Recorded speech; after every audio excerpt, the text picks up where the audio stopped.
Casimiro, bata lang natatakot sa'yo. Canelo Alvarez, binanatan si Floyd. Inoue, kinumpirma ang 4 na babaklasin. Ito at pag-usapan natin.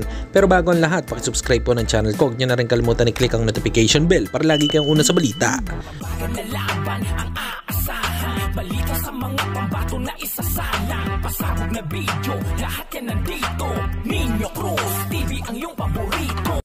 Pag-usapan nga po natin mga kaboxing, ayon naman sa banat ni Canelo Alvarez kay Floyd Mayweather Jr. na pumipili lang daw ito di umano ng kalaban na kundi past prime or before prime. Hindi daw siya kalabanin ngayon na mismo. Tila gustong bumawi ni Alvarez kay Mayweather Jr. matapos matalo nitong ilang taon na ang nakakalipas. Bagamat wala namang sagot dito si Floyd Mayweather Jr. Samantalang pinangalanan na nga ni Japanese Monster Naoya Inoue ang 4 nitong babaklasin sa Super Bantamweight Division. Una na nga dito ay si Marlon Tapales. Pangalawa nga dito ay si WBO Global Champion Janrel Cuadrolas Casimiro. At ang pang-3 naman ay si Mexican fighter Luis Pantera Neri. Ang pang-4 naman ay si Murodjon Akhmadaliev.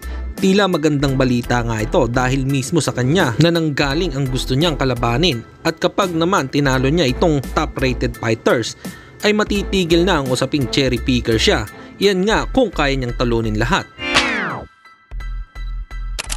At sa kabilang balita naman tayo mga kaboxing, patungkol pa din nga kay Inoue. May banat ulit si Casimiro sa hapon na ang sinabi ay monster ka daw Inoue, hahaha. Mga bata lang natatakot sa monster.